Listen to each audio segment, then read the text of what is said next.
최은지 학생 위해서 계속 기도해 주시기를 부탁을 드립니다. 오늘 우리에게 주시는 하나님의 귀한 말씀 요한복음서 7장입니다. 요한복음서 7장 1절에서 5절, 요한복음서 7장 1절에서 5절까지의 말씀 함께 다 같이 봉독해 올려드립니다. 함께 봉독합니다. 시작. 그 후에 예수께서 갈릴리에서 다니시고 유대에서 다니려 아니하심은 유대인들이 죽이려 함이로라. 유대인의 명절인 초막절이 가까운지라. 그 형제들이 예수께 이르되 당신이 행하는 일을 제자들도 보게 여기를 떠나 유대로 가소서.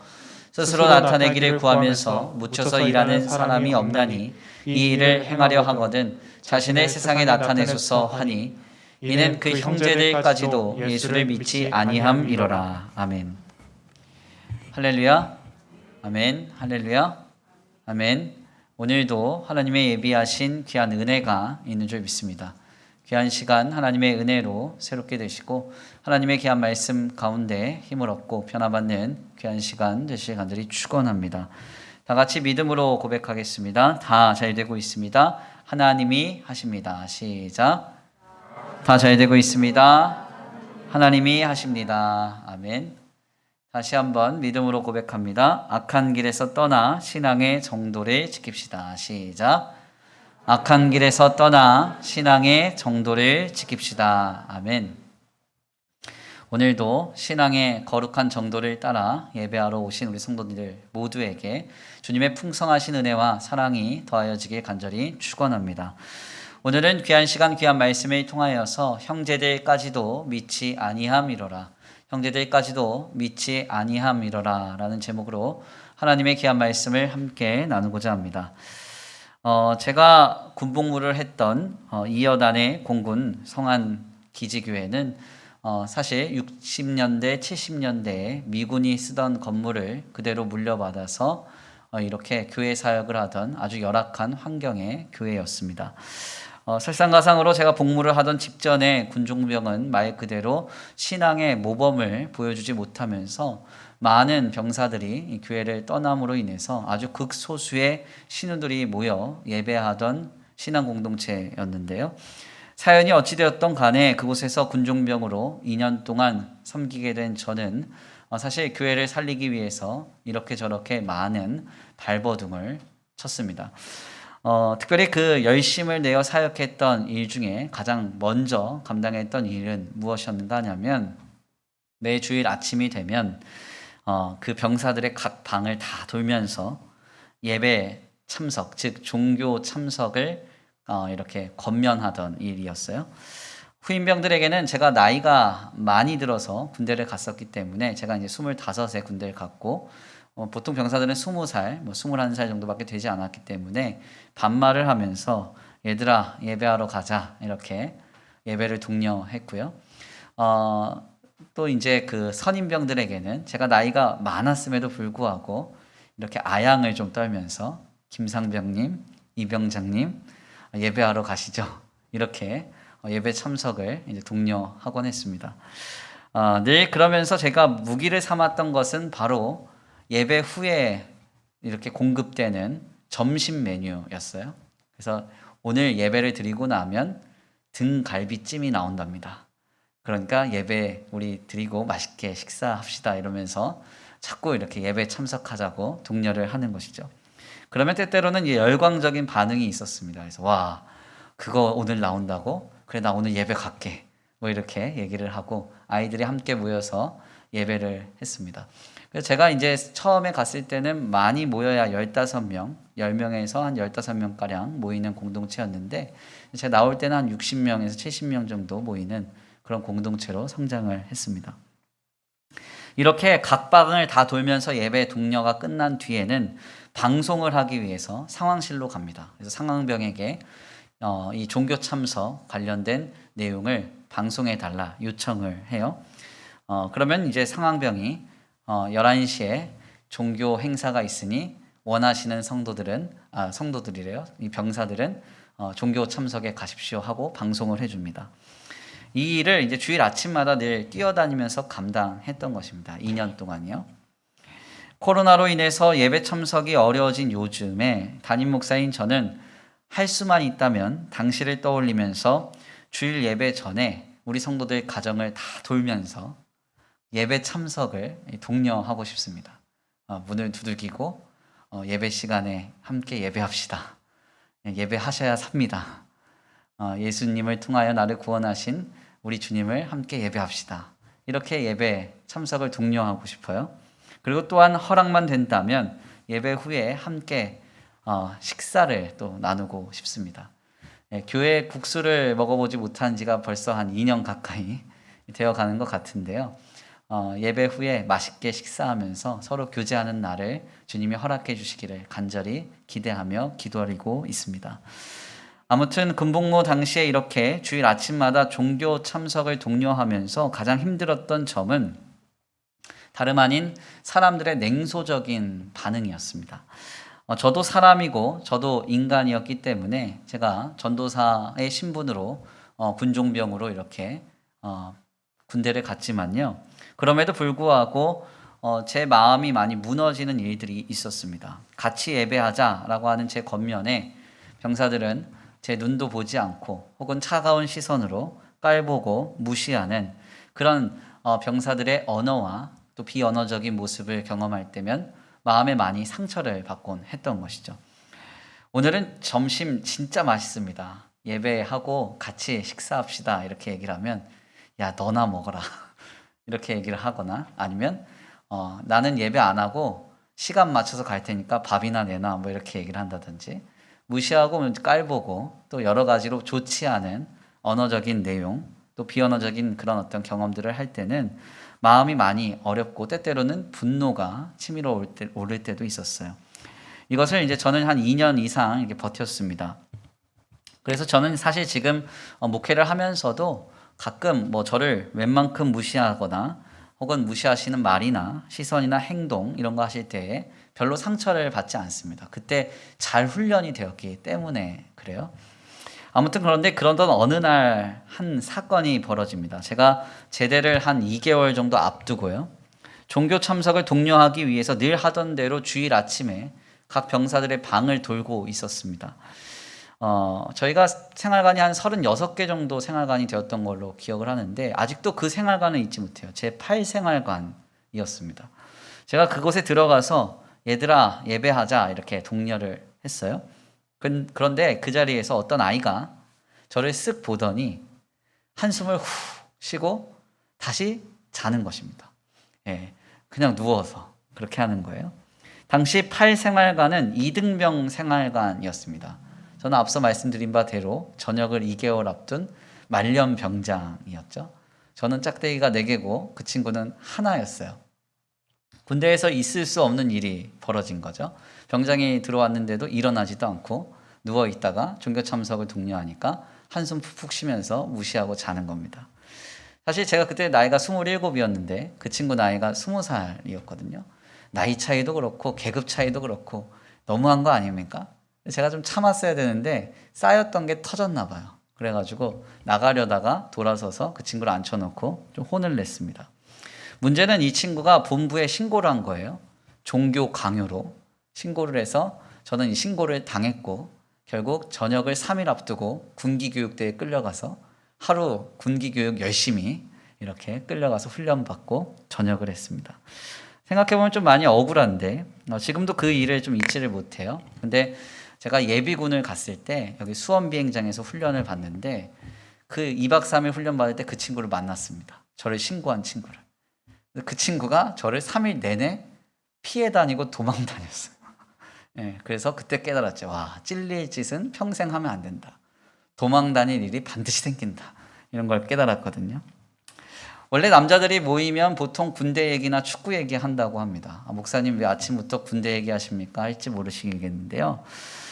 다른 이야기를 하려고 하는 게 아니라 저는 당시에 그 예배 참석을 독려할 때 저를 비참하게 하고 수치스럽게 했던 무시와 멸시, 비아냥과 경멸의 시선을 아직도 기억한다는 이야기를 드리고 싶어서입니다. 일주일에 한 번씩 늘 경험했던 그 일이 잊혀지지 않을 만큼 큰 어려움이었다는 사실을 함께 나누고 싶어서 미리 말씀을 드리는 거예요. 저는 당시의 경험을 떠올릴 때마다 우리 예수님의 삶을 통감하고 예수님의 삶을 많이 떠올립니다. 저는 고작 2년 동안 일주일에 한 번가량, 그러니까 한 100회 정도 이런 일을 경험했습니다. 그런데 우리 예수님은 어떠하셨습니까? 우리 예수님의 삶을 잘 들여다보면요, 공생의 기간 내내 우리 예수님은 자신을 비난하며 자신을 경멸하고 자신을 정죄하고 무시하며 더 나아가 자신을 죽이려는 자들과 주님은 늘 함께 계셨습니다. 이것이 과연 견디기 쉬우셨을까? 생각해보면 너무나 황당하고 기가 막힌 일이에요. 우리 예수님은 하나님의 아들이셨고 그분은 하나님과 동일한 본질이셨습니다. 창조주이신 그분이 이 땅에 우리를 구원하시기 위해서 찾아오셨습니다. 그런데 주님은 그 모습으로 오셨을 때 환대받지 못하고 정죄받으며 비판받으며 무시받으며 수치를 당하셔야 했다는 이야기입니다. 주님은 하나님의 아들이셨고 하나님 그 자체와 동일하셨기 때문에 자신을 둘러싼 모든 이들의 그 내면을 다 간파하고 계셨을 것입니다. 그들의 추악함과 죄됨, 악함, 더 나아가 자신을 목수의 아들이라고 무시하고 멸시하며 늘 의심하고 경멸하고 죽이려고 하는 그 속을 주님은 다 이미 알고 계셨다는 겁니다. 이런 자들과 우리 예수님이 3년 내내 늘 함께 하셨다는 거예요. 그러니 주님의 심정이 어떠하셨겠습니까? 이는 우리 주님의 가까운 관계에서부터 먼 관계에 이르기까지 다 동일했습니다. 오늘 본문 말씀은 바로 그 내용을 우리에게 선명하게 전해주죠. 오늘 본문의 사건을 잘 이해하기 위해서는 우리는 요한복음서 6장 후반부 말씀에서부터 그 내용을 확인하실 필요가 있습니다. 본래 본문은 요한복음서 6장 67절에서부터 이어지는 내용인데요. 예수님께 기대하던 떡의 역사가 없는 것을 확인했을 때 수많은 제자들은 예수님을 떠나고 다시는 주님과 함께하지 않았다고 성경은 말합니다. 그래서 주님은 자신과 가장 가까웠던 12 제자들에게 이렇게 물으시죠.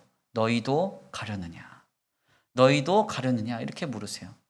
바로 그때 주님을 믿겠다고 고백한 사람이 있다고 성경은 말합니다. 그 사람이 누군가? 바로 시몬 베드로입니다. 오늘 본문 말씀 68절에서 69절인데요. 오늘 본 말씀 이전 말씀입니다. 요한복음서 6장 68절에서 69절입니다. 함께 봉독합니다. 시작. 시몬 베드로가 대답하되 주여 영생의 말씀이 주께 있사오니 우리가 누구에게로 가오리이까? 우리가 주는 하나님의 거룩한 자인 줄 믿고 알았사옵나이다. 아멘. 오늘 본 말씀 이전 말씀인 요한복음서 6장 68절에서 69절 말씀 보니까 수많은 사람들이 예수님께 내가 원하는 떡을 받을 수 없음을 확인했을 때 그 주님을 다 떠났고 다시는 주님과 함께하지 않는 그 현장 속에서 베드로는 나는 주님을 떠나지 않겠습니다. 이렇게 고백을 합니다. 그런데 바로 이 말씀을 들으신 직후에 주님은 그 12 제자, 가장 가까운 그 관계에서 자신을 배반할 리가 있다 이렇게 말씀하세요. 그가 누군가? 바로 가룟 유다입니다. 70절에서 71절입니다. 함께 봉독합니다. 시작. 예수께서 대답하시되 내가 너희 12를 택하지 아니하였느냐? 그러나 너희 중에 한 사람은 마귀니라 하시니 이 사람은 가룟 시몬의 아들 유다를 가리키심이라. 그는 12 중에 하나로 예수를 팔자로라. 아멘. 오늘 본문 말씀 이전 말씀인 70절에서 71절 말씀에 따르면 주님은 자신을 다 떠나는 그 현장 속에서 제자들을 향하여 너희도 가려느냐 물었고 그 현장에서 시몬 베드로는 우리는 떠나지 않겠습니다. 영생의 말씀인 주님을 따르겠습니다. 대답했다고 했습니다. 그런데 주님은 그 현장 속에서 너희 중에서도 날 팔자가 있다. 이렇게 말씀하십니다. 3년 동안이나 함께 동고동락했습니다. 예수님과 함께 먹었고 함께 마셨고 함께 지냈습니다. 늘 주님의 말씀을 들었고 주님이 하시는 기적과 표적의 역사를 늘 경험했습니다. 그렇게도 가까이 지냈던 12 제자 중에서도 자신의 팔자가 있음을 주님은 말씀하셨다는 이야기입니다. 그리고 나서 성경은 요한복음서 7장에 이르러서 이제는 예수님의 형제들도 예수님을 믿지 않았다고 말하고 있습니다. 5절 말씀인데요. 우리 함께 다 같이 봉독합니다. 함께 봉독합니다. 시작. 이는 그 형제들까지도 예수를 믿지 아니함이로라. 아멘. 오늘 본문 말씀에 따르면 예수님의 형제들은 예수님이 갈릴리 지역, 즉 그러니까 예수님이 자라시고 고향처럼 어린 시절에 함께 형제들과 자랐던 그 자리를 예수님의 형제들은 떠나기를 요청했습니다. 왜 그랬느냐?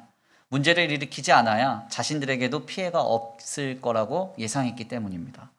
그래서 그들은 예수님께 3절 말씀과 같이 유다를 빨리 속히 떠나라고 이렇게 권합니다. 즉 그렇게도 가까웠던 12 제자 중에서도 예수님을 믿지 않고 팔 자가 있었고요.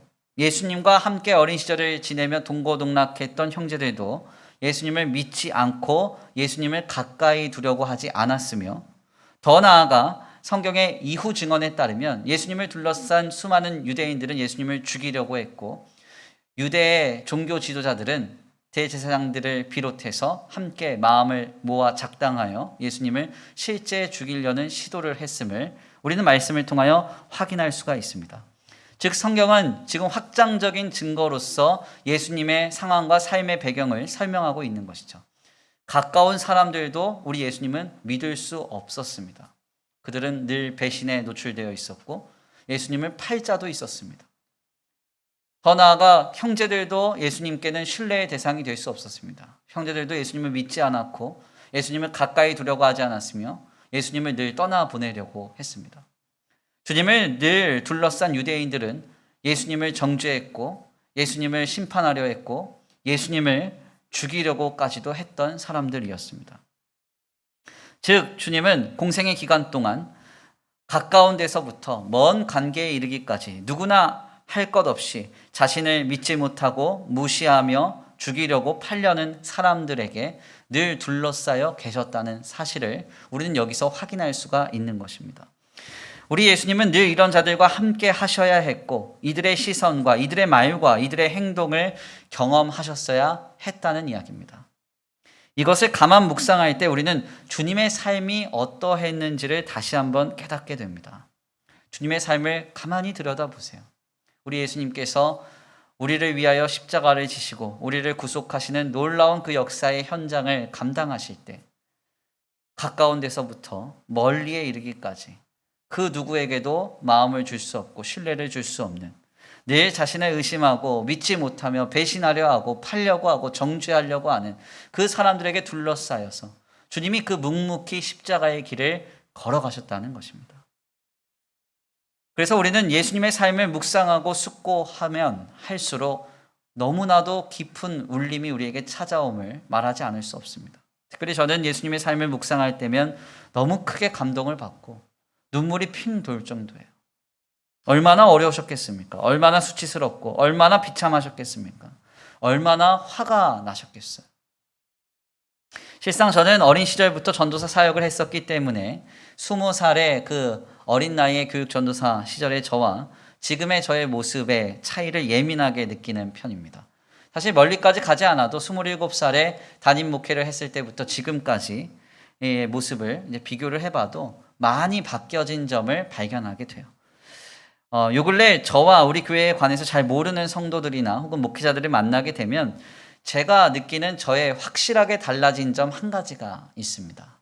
그것은 무엇인가 하냐면 제가 27살에 이제 전도사 신분으로 어려운 교회에 담임을 하게 되었을 때 우리 교회나 우리 성도들에 대해서 누군가가 이런저런 말을 하게 되면 그냥 편안하게 듣고 받아들이고 인정을 했거든요.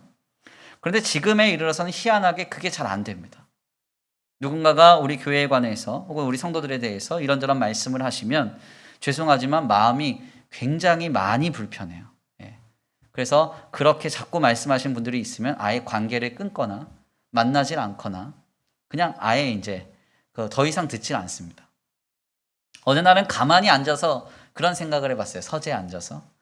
왜 옛날에는 잘 들어주고 인정해줬는데 왜 요즘은 잘 못 들을까 생각을 해봤는데 그 이유를 찾았어요. 그게 뭔가 하냐면 우리 교회의 어떤 위치와 환경이 좀 바뀌었다고 생각했기 때문입니다.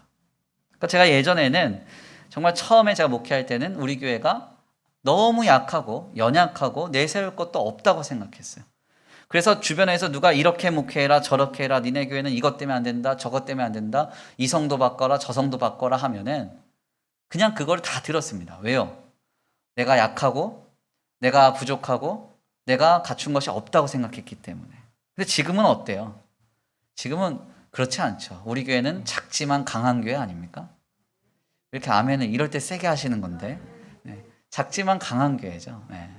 코로나로 인해서 이렇게 어렵고 힘든 상황 속에서도 잠잠히 주님의 교회를 섬기고 오늘까지 아무 문제 없이 이렇게 뒤에서 빛도 없이 이름 없이 함께 주님의 교회를 세워가는 우리 성도들은 정말 어디에 내놔도 정말 귀한 분들이잖아요.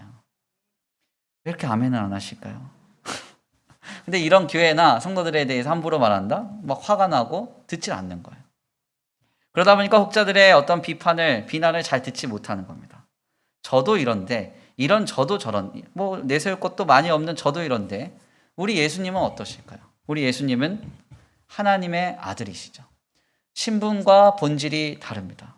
그런데 그분을 누가 정죄할 수 있습니까?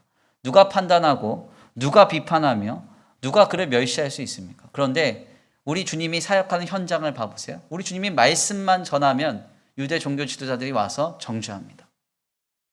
뭔 말만 하고 어떤 사역만 하면 너 잘못했어. 심판하려고 하고 멸시하고 아주 수치를 줍니다. 그러면 우리 예수님이 어떤 심정이셨겠어요? 여길 가서 말 한마디, 저길 가서 하는 행동 하나 늘 지적당하고 늘 정죄당하고 그것 때문에 죽이려고 하고 넘어뜨리려고 하는 그 사람들 경험할 때 우리 예수님은 어떠셨겠습니까? 얼마나 울분이 차오르고 얼마나 마음이 아프셨고 얼마나 비참하고 얼마나 힘드셨겠어요. 이것이 바로 우리 주님이 경험하신 공생애의 삶이었습니다. 우리가 지난 수요 기도회를 통해서 나눈 바와 같이 존 화이트라고 하는 사람이 쓴 헌신의 기쁨이라는 책을 보면 그가 의사 겸 선교사로서 사역자로서 활동했을 때의 경험 하나가 전해지는데요. 그 경험이 굉장히 인상적이에요. 그가 의사였을 때 학회에서 만난 어떤 지역의 의사를 만나기 위해 도시 외곽 지역을 갔던 일을 전합니다. 그 도시 외곽은 당시에 성적으로 굉장히 문란하고 폐역한 그런 동네였어요. 그 성적으로 어떤 산업이 발달되어 있어서 그 성적인 문화와 산업의 발달로 인해서 성병 걸린 사람들이 함께 모여서 살던 지역이었습니다. 그때 존 화이트가 그 의사를 만나기 위해 그 지역의 병원을 가요.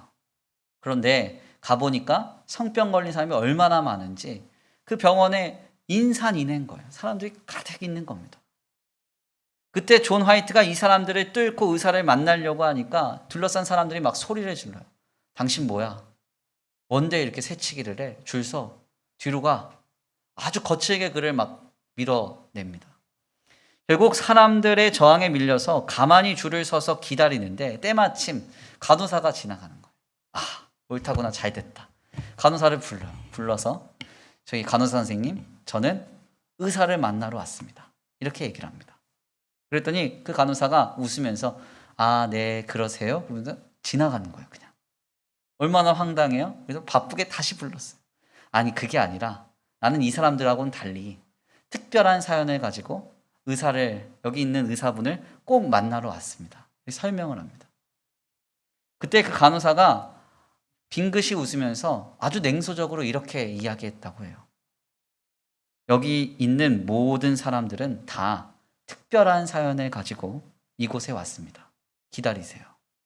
이렇게 얘기를 했다는 거예요. 그리고는 그 자리를 떠나버렸습니다. 결국 성병에 걸렸던 수많은 사람들의 틈 속에서 성병 걸린 사람 취급을 당하면서 존 화이트는 당시에 자기가 경험했던 그 경험을 이렇게 전해요. 뭐라고 말하느냐? 비참했다. 수치스러웠고 죽고 싶었다. 이렇게 말합니다. 무슨 말입니까? 한낱 의사가 잠깐 성병 환자로 취급을 당해도 비참하고 수치스럽고 죽고 싶었다는 거예요. 그런데 우리 예수님의 공생애를 보십시오. 여기를 가도 자신을 믿지 않습니다. 저기를 가도 죄인이라고 정죄합니다. 여기를 가도 자신을 배반하고 저기를 가도 종으로 팔아버리려고 합니다. 하나님의 아들이신 그분이 이런 취급을 공생애 내내 당하시는 거예요. 이것이 얼마나 어려운 삶이셨겠습니까?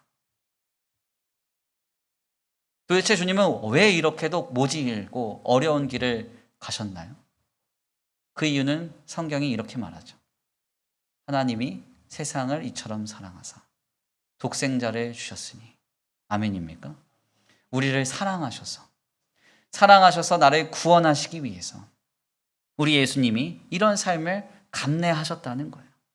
죄와 사망의 종이 되어서 끌려가던 삶을 건지셔서 우리에게 감당할 수 없는 해방과 자유를 주시고 우리를 영원한 생명으로 인도해 내시기 위해서 우리 주님은 이렇게 모진 삶을 감당하셨다고 말씀하고 있습니다. 이 주님을 생각할 때, 그리고 이 주님의 삶을 우리의 마음에 새길 때 우리는 지금 우리가 어떻게 되어야 되겠습니까? 우리의 마음이 어떻게 되어야 되겠어요? 혹자들은 그런 말을 합니다. 성경을 자주 읽고 신앙생활을 오래 하다 보면, 그리고 주님의 이야기를 많이 듣다 보면 예수님의 이야기가 식상하다고 이야기를 해요. 주님의 공생애를 들을 때 다 들어본 이야기고 아는 얘기라고 말합니다. 과연 주님의 공생애가 식상한 것입니까? 식상할 수 없습니다. 식상할 수 없어요. 들여다보면 들여다볼수록 기가 막히죠. 들여다보면 들여다볼수록 황당합니다. 어렵습니다. 우리는 가끔 TV 매체들을 보면서 자식들을 기르려고 이리 치이고 저리 치이며 피를 쏟고 땀을 쏟고 눈물을 쏟으면서 인생을 희생했던 어떤 어머니의 이야기에는 한도 끝도 없는 눈물로 반응합니다. 그런데 우리 예수님의 공생애는 어때요? 그거 들어본 이야기입니다. 아는 이야기예요. 예수님의 공생애는 식상해요. 어떻게 이렇게 이야기할 수 있습니까? 우리 주님은 우리에게 말씀합니다. 내가 너를 사랑해서 이 모진 길을 갔다고. 아멘입니까? 우리는 지금 주님의 공생애를 평범하고도 무감각하게 바라보는 그 시각을 바꿔야 됩니다. 가까운 데서부터 먼 데 이르기까지 누구 하나 믿을 수 없고 누군가에게 말할 수 없고 늘 무시당하며 늘 멸시당하고 늘 의심당하며 늘 배반하며 늘 죽이려고 하는 사람들을 늘 곁에 두고 모질고 억울하며 비참하고 수치스럽고 어려운 그 길을 주님은 도살당할 양같이 묵묵히 걸어가셨습니다. 우리는 이것을 바라보고 듣고 읽으며 접할 때마다 늘 울어야 돼요. 감당할 수 없는 감동이 우리를 사로잡아야 하는 것입니다. 이 거룩한 주일 아침에 우리 자신에게 한번 다시금 질문해 보시기를 바랍니다. 이 예수님의 이야기가 나에게는 더할 수 없는 감동입니까? 이 예수님의 삶을 생각할 때 우리는 표현할 수 없는 감동으로 우리의 마음이 차오름을 느낍니까? 이 예수님을 생각할 때, 주님의 삶을 생각할 때 나를 이토록 사랑하신 주님으로 말미암아 세상을 이길 힘과 능력과 위로와 소망을 우리는 얻고 있습니까? 다시 한번 이 주일 아침 우리 자신에게 질문하시기를 바랍니다. 다시 한번 예수님을 둘러싼 모두가 정죄하고 비판하며 배신하라고 했던 그 삶 속에서 사랑으로 모든 것을 감당하신 예수님의 삶을 품고 우리 모두가 승리할 수 있는 그 신앙이 회복되길 간절히 축원합니다. 주님의 삶을 바라보는 은혜와 감격이 회복되는 거룩하고 복된 귀한 이 시간 되길 간절히 축원합니다. 여기까지의 말씀을 나누면서 우리는 그런데 이런 한 단계 더 나아가 질문을 하게 돼요. 그렇다면 주님이 이토록 모질고 고단한 공생애의 길을 걸어가시면서 어떻게 버티시고 견디셨나 하는 것입니다. 이는 주님의 공생애를 통하여 간단하게 세 가지로 그 내용을 정리할 수 있습니다. 첫 번째는 우리 주님은 하나님을 믿으셨다는 것입니다. 두 번째, 우리 주님은 기도하셨다는 것입니다. 마지막 세 번째, 주님은 순종하셨다는 것입니다. 앞서 나눈 바대로 우리 예수님의 공생애는 말 그대로 비참했고 수치스러웠습니다. 뿐만 아니라 가깝게 지내는 사람들에게조차 배신을 당하고 믿지 못하는 일이 늘 벌어졌던 환경이었습니다. 결국 이로 인해서 주님은 그 누구에게도 자신의 근심과 걱정을 나누지 못하셨습니다. 바로 그때 우리 예수님이 하신 일이 무엇입니까? 우리 예수님이 내 사람 만들어서 그래 얘는 내가 정기적으로 만나면서 내 마음을 쏟아놔야지. 주님이 그런 일 하셨어요? 아니면 다른 것에 소망을 두고 이것을 성취해야지. 주님이 그러셨습니까? 그러지 않았습니다. 우리 주님이 가까운 사람들에게조차 늘 배신당하고 의심당하고 많은 자신을 둘러싼 사람들이 늘 자신을 멸시하고 수치스럽게 하는 그 상황 속에서 주님이 하신 일은 다름 아닌 기도였어요. 기도. 하나님을 믿었고 기도하셨고 순종하셨습니다. 아멘입니까? 마가복음서 1장에 따르면 예수님께서 안식일을 지내시는 장면이 우리에게 전해지는데요. 주님이 이 속에서 쉴 새 없이 얼마나 바쁘게 하루하루를 사셨는지가 확인이 됩니다. 안식일 오전에 주님이 회당에 가셔서 안식일 규례대로 안식일을 지내시고 안식일 회당에서 나타난 귀신 들린 자를 주님이 치유하십니다. 그리고 나서 오후에 어떤 일이 벌어지는가 하냐면 베드로 장모가 열병에 걸려서 주님이 그 장모를 치료해 주세요. 그리고 나서 이 일이 소문이 나니까 저녁쯤 되니까 병자들이 물밀듯이 몰려옵니다. 주님이 밤새도록 그 사람들을 치료하시고 귀신 들린 자를 쫓아내 주십니다. 다음날 아침이 되니까 주님이 또다시 회당에 가셔서 전도를 하시고 더 나아가 병자들을 치료하셨다고 성경이 말해요. 이틀간의 삶을 짧게 조명하는데 쉴 새 없이 주님이 사역하시는 그 모습이 우리에게 전해집니다. 정말 타이트하게 주님이 움직이세요. 그런데 이 삶 속에서 주님이 결코 잊지 않았던 한 가지가 있습니다. 그것이 무엇인가? 마가복음서 1장 35절이에요. 함께 읽겠습니다. 함께 봉독합니다. 시작. 새벽 아직도 밝기 전에 예수께서 일어나 나가 한적한 곳으로 가사 거기서 기도하시더니. 아멘. 새벽 아직도 밝기 전에 예수께서 일어나 나가 거기서 한적한 곳으로 가셔서 기도하셨다. 아멘입니까? 그렇게 바쁜 상황 속에서도 주님은 결코 기도를 잊지 않으셨습니다. 이러한 주님의 모습은 실상 오늘 본문 말씀의 시작인 오병이어의 사건에서도 확인이 됩니다. 본문을 다루고 있는 마태복음서에 따르면 특별히 이 예수님께서 오병이어의 기적을 일으키신 뒤에 가장 먼저 하신 일이 홀로 빈들에 가셔서 기도하셨다. 이렇게 말해요. 마태복음서 14장 22절에서 23절인데요. 제가 한번 봉독해 올려드리겠습니다. 예수께서 즉시 제자들을 재촉하사 자기가 무리를 보내는 동안에 배를 타고 앞서 건너편으로 가게 하시고 무리를 보내신 후에 기도하러 따로 산에 올라가시니라. 저물매 거기 혼자 계시더니. 아멘입니까? 보리떡 5개와 물고기 2마리로 남자만 5,000명을 먹이시는 그 기적을 일으키시고 나서 주님은 많은 무리들이 주님께 열광하며 몰려오니까 그 혼란 속에서 제자들을 배 태워서 갈릴리 호수 반대편으로 보내십니다. 그리고 나서 사람들이 흩어지기 시작하니까 주님 무엇을 하셨느냐? 혼자 산에 올라가서 기도하셨다는 거예요. 그러니까 주님은 틈만 나면 기도하셨다는 것입니다. 왜 이렇게 기도에 매진하셨는가? 간단합니다. 우리 주님은 하나님만 믿으셨기 때문에 그렇습니다. 열광하고 환호하는 무리 속에서 그들 중 누구를 잡아 내 마음을 쏟아놓고 상담하지 않았습니다. 더 나아가서 어떤 절박하고 어려운 상황 속에서 긴박하고 바쁜 상황 속에서도 물질의 소망을 두거나 세상의 소망을 두지 않으셨습니다. 주님은 하나님만 믿었기 때문에 그래서 하나님께 나아가 기도했고 그 기도의 현장 속에서 또한 순종을 감당하신 것입니다. 우리 예수님은 늘 하나님만 믿었기 때문에 기도에 매진하셨습니다. 그래서 우리 주님의 기도 내용은 항상 겟세마네의 기도 내용과 같았어요. 주여 할 수만 있으면 이 잔을 내게서 옮겨 주옵소서. 그러나 내 뜻대로 하지 마시고 아버지의 뜻대로 하시옵소서. 아멘입니까? 즉 우리 예수님은 가까운 12 제자로부터 형제들, 주님을 둘러싼 유대인들과 유대 종교 지도자들에 이르기까지 누구 한 사람 마음 터놓고 무언가를 맡길 수 없고 이야기할 수 없는 환경 속에서 오직 하나님만을 신뢰했고 믿음으로 바라보셨고 처절하게 기도하셨으며 그 믿음과 기도를 바탕으로 순종하셨음을 우리는 말씀을 통하여 깨닫게 되는 것입니다. 바로 이것이 우리 예수님이 보여주신 승리의 비결이었어요. 그래서 실상 우리 주님이 자신을 따르는 자들에게도 가르치신 말씀의 핵심 주제도 이 3가지로 귀결됩니다. 먼저는 하나님을 믿으라는 거예요. 아멘입니까? 악한 자라도 자식에게 좋은 것으로 줄 알거든 하물며 너희일까 보냐. 까마귀를 생각하라. 등풀을 생각하라. 아멘입니까? 주님을 믿고 바라라는 거예요. 두 번째로는 그 믿음으로 항상 기도하라라는 것입니다. 찾으라, 구하라, 두드리라. 그리하면 구하는 자는 구하고 찾는 자는 찾아냄을 경험하고 두드리면 열린다는 거예요. 아멘. 주님을 늘 찾으라는 것이죠. 그리고 마지막으로는 믿고 기도하면서 순종하라는 것입니다.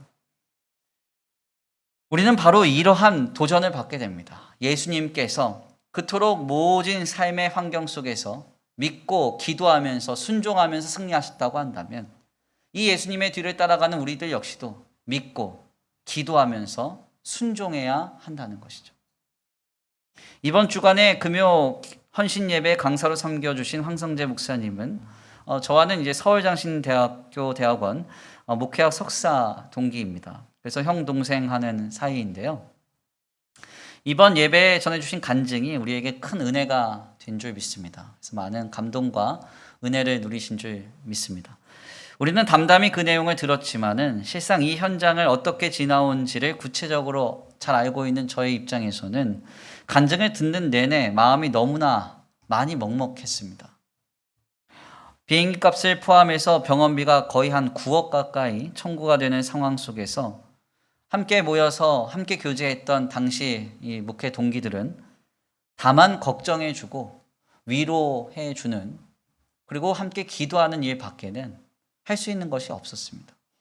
아이가 상태가 좋아졌다가 갑자기 또 좋지 않았다가 지금까지도 그 일이 반복되고 씨름하고 계신데 이 현장 속에서 우리는 그냥 기도해주고 함께 걱정하고 위로하는 말 외에는 할 수 있는 게 전혀 없었습니다. 그러다 결국 이런저런 문제가 계속 발생되는 상황 속에서 결국 우리 동기들은 욥의 친구들과 같이 인간적으로 황성재 목사님께 대안을 말하기 시작했어요.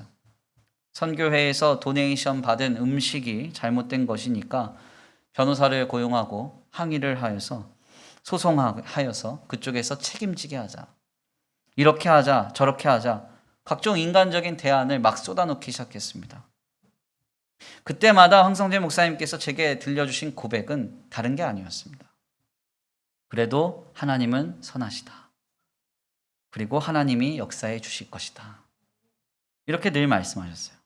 그리고 묵묵히 기도하셨고 그 아이를 한시도 내버려 둘 수 없는 환경이었습니다. 아이가 이제 경련이 일어나면 쓰러질 때 어디에 부딪히면 이제 큰 문제, 사고로 발생이 되고 경련이 일어났을 때 호흡곤란이 오게 되면 굉장히 심각한 문제가 벌어지기 때문에 정말 아이를 실시간으로 관찰할 수밖에 없는 그 환경 속에서 7년 이상 묵묵히 목회 사명도 같이 감당하셨어요. 그리고는 지난 금요일에 오셔서 우리에게 큰 은혜의 간증을 함께 나눠주신 것입니다. 물론 이 일은 아직 끝나지 않았습니다. 끝을 모르는 그 길은 황성재 목사님에게 많은 짐이 되고 수고가 될 것이지만 아마도 목사님은 하나님을 믿으면서 기도하면서 순종하면서 승리하실 것입니다. 그렇습니다. 우리 예수님도 우리에게 그 모진 삶을 하나님을 믿음으로 이기셨다고 말합니다. 기도하면서 견디셨다고 말합니다. 순종하면서 승리하셨다고 말해요. 예수님도 그렇고 우리 많은 믿음의 선조들도 묵묵히 예수님처럼 신앙의 길을 지켜냈습니다. 세상의 방법과 인간적인 많은 방법을 들여다보면 삶을 영위할 수 있는 다양한 방법이 우리에게 주어지는 것 같아도 아닙니다. 이 사람에게 소망을 두고 저것에게 붙들고 말을 해 보아도 우리는 예수님처럼 형제들마저 믿을 수 없는 삶의 환경 속에서 속절없이 무너지고 상처받기 마련이에요. 결국 우리가 해야 할 바는 예수님께서 가르쳐 주신 방법 외에는 없습니다. 오직 하나님을 믿는 것입니다. 그리고 그 믿음으로 처절하게 기도하는 것입니다. 그리고 마지막으로 묵묵히 순종하는 것입니다. 믿음과 기도, 순종을 우리는 놓치지 말아야 합니다. 바로 그때 우리는 예수님처럼 승리할 수 있습니다. 바로 이 승리의 주인공 되시기를 간절히 축원합니다. 귀한 말씀의 결론을 맺겠습니다. 우리는 오늘 본문 말씀을 통해서 12 제자와 형제들 그리고 유대 종교 지도자들에게 멸시와 핍박, 배신을 경험하시는 예수님의 모습을 우리가 함께 발견합니다. 주님은 공생의 내내 이런 환경에 노출되셨고 이런 환경 속에서 억압당하며 사셨습니다. 그러나 주님은 이 억울함과 애통함을 사람에게 토로하시거나 세상에게 소망을 둠으로 더 나아가 다른 권세나 물질을 믿음으로써 극복하시지 않았습니다. 우리 다만 예수님은 하나님만을 믿으셨습니다. 그리고 그 믿음으로 처절하게 기도하셨습니다. 더 나아가 믿음과 그 기도를 바탕으로 묵묵히 순종하셔서 결국 승리하셨습니다. 우리 예수님도 이와 같이 하셨기 때문에 우리도 이와 같은 길을 걸어가야 합니다. 코로나로 인해서 믿음 생활한다는 것이 점점 불편해지고 어려워지는 이 시점 속에서, 코로나로 인해서 신앙인들과 교회를 멸시하는 이 세태 속에서 우리를 둘러싼 환경은 더욱 엄혹해져 가고 있지만, 그러나 주님은 오늘 이 주일 아침에 우리에게 말씀하고 계십니다. 너는 나를 믿으라. 아멘입니까? 그리고 내게 기도하라. 그리고 순종하라. 주님 말씀하고 계십니다. 믿음과 기도 그리고 순종으로 나아가는 성도들은 아무리 환경과 조건이 수많은 사람들이 멸시와 핍박, 박해가 가득하는 환경으로 바뀐다 할지라도 엄혹한 조건 속에서라도 세상을 이길 줄 믿습니다. 승리할 줄 믿습니다. 믿음과 기도 그리고 순종으로 승리하는 저와 우리 성도들 모두가 되시기를 간절히 축원합니다. 우리 이 시간 귀한 말씀 붙들고 함께 기도하겠습니다. 찬양으로 결단하겠는데요. 하나님의 사랑을, 찬양의 가사를 생각하시면서 고백합니다. 그렇습니다. 하나님, 어려운 상황과 조건 속에서 주님이 우리에게 말씀하십니다. 너는 나를 믿으라. 내게 기도하라. 그리고 믿음과 기도로 순종하라. 주님 말씀하고 계십니다. 하나님, 어려운 삶의 환경과 조건 속에서 상처받지 않게 하시고 낙심하지 않게 하여 주옵소서. 오직 주님을 믿음으로, 주님께 기도함으로, 또한 순종함으로 예수님처럼 거룩한 승리를 이루는 우리의 삶과 신앙이 되게 하여 주시옵소서. 우리 이 시간 간구하고 또한 결단하시면서 찬양으로 고백하시고 주여 한번 부르시고 말씀 붙들고 기도하겠습니다.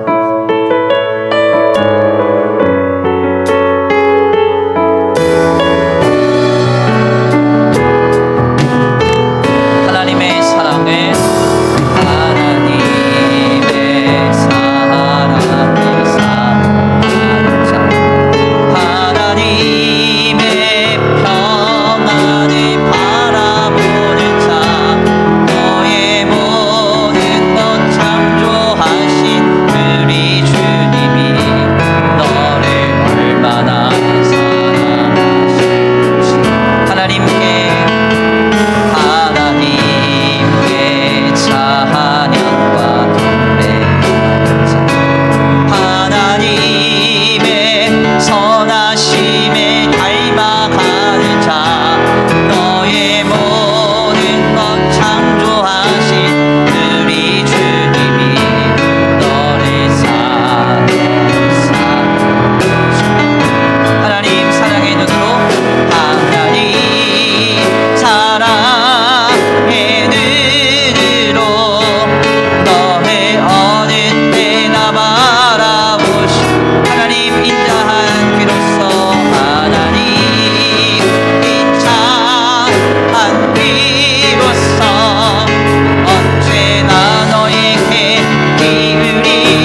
감당하신 그 예수님의 공생애의 삶을 떠올립니다.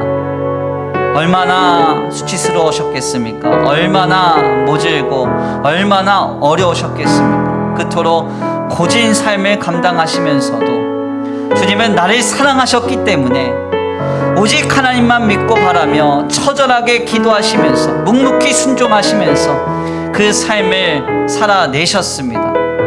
하나님, 우리도 이 주님의 본받아 오늘의 삶의 믿음으로 살아가기를 원합니다. 힘들다 하여 어렵다 하여 허탄한 데 마음 두지 않게 하시고 세상에 마음 두지 않게 하시고 헛된 것을 소망 삼지 않게 하여 주옵소서.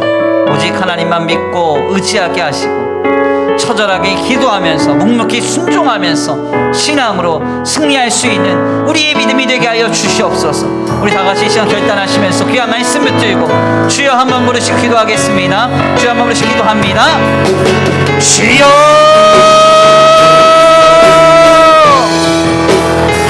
사랑과 은혜가 많으신 하나님 감사합니다.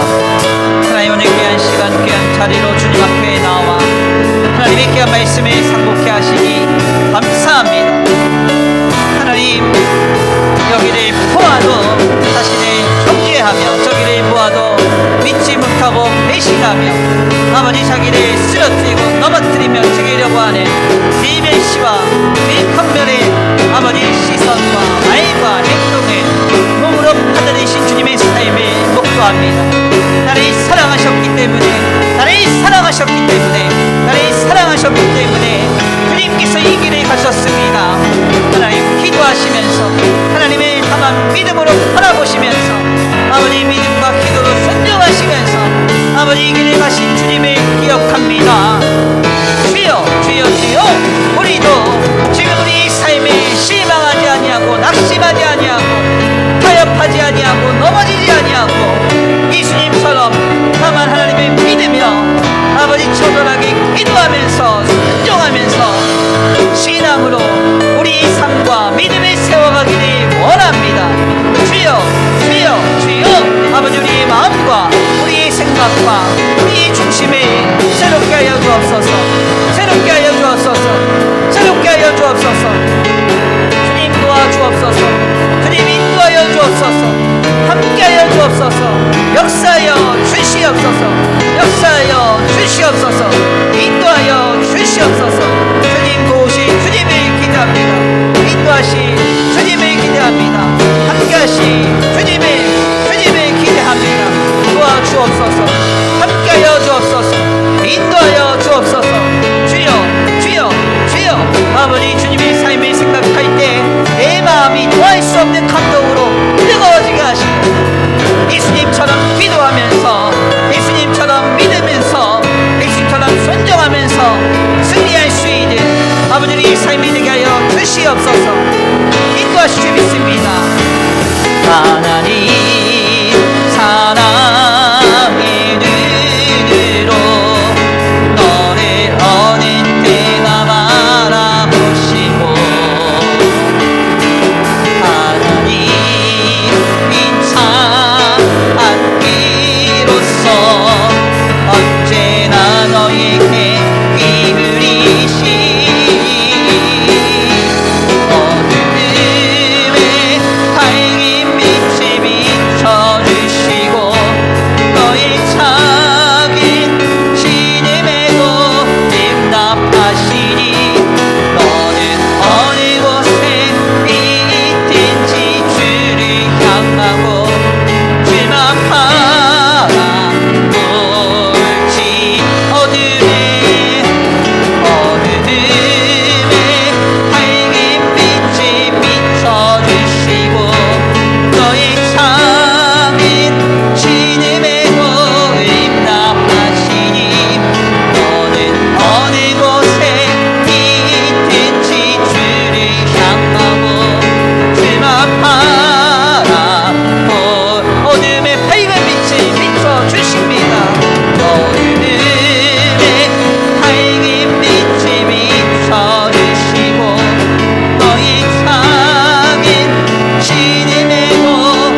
감사합니다. 오늘 귀한 시간, 귀한 자리로 인도하여 주셔서 주님의 귀한 말씀 상고케 하시니 감사합니다.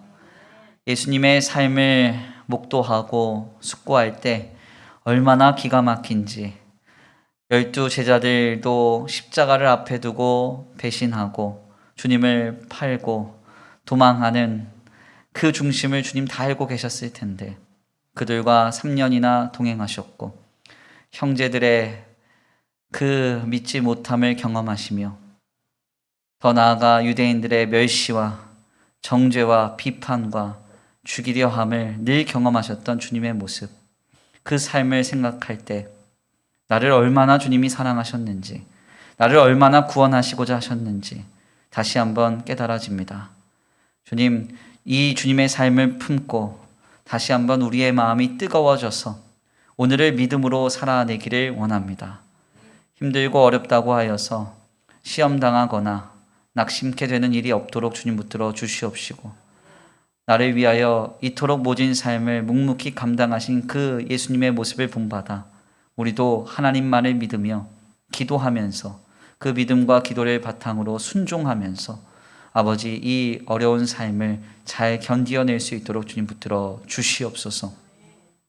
오늘 귀한 주의 주님 앞에 예배하고 돌아가는 발걸음 주님께서 지켜 보호하여 주시옵시고, 간절히 원하옵기는 주님 한 주간의 삶을 주님 앞에 의탁하오니 주님 우리와 함께하여 주셔서 우리의 영과 육과 혼에 그 어떤 악한 것도 틈타지 아니하고 하나님께서 지키시며 보호하시며 인도하시며 공급하시는 거룩하고 복된 귀한 한 주간의 삶이 되게 하여 주시옵소서. 이 시간 주님 앞에 귀한 예물을 올려드립니다. 이 예물이 쓰여지는 곳곳마다 영혼과 생명이 살아나게 하시고 하나님의 나라와 주님의 복음을 위하여 쓰임받는 거룩한 예물 되게 하여 주시옵시되, 간절히 원하옵기는 주님 이 시간 이 예물이 드려진 손길에 복에 복을 더하여 주셔서 하늘의 신령한 복과 땅의 기름진 복으로 이들의 가정과 생업 위에 복 내려 주시고 이삭이 흉년 속에서도 100배의 결실을 얻었던 것과 같이 세상과 사람에게 영향받지 않는 놀라운 공급의 은혜와 역사가 있게 하여 주시옵소서. 도우실 줄 믿고 감사함을 올려드리오며 사랑과 은혜가 많으신 우리 구주 예수 그리스도의 이름으로 감사하며 기도 올려드립니다. 아멘. 이제는 우리 주 예수 그리스도의 은혜와 성부 하나님의 극진하신 사랑하심과 성령 하나님의 내주교통하심이 오늘 귀한 말씀 가운데 깨닫고 예수님께서 그토록 모질고 어려운 삶을 하나님을 믿으면서 기도하면서 순종하면서 승리하셨던 것과 같이 우리도 하나님만을 믿으면서 기도하면서 순종하면서 승리하겠다고 결단하는 모든 성도들 머리 위에 이제로부터 영원토록 함께 있을지어다. 아멘.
내 생명 드리리라. 주님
충만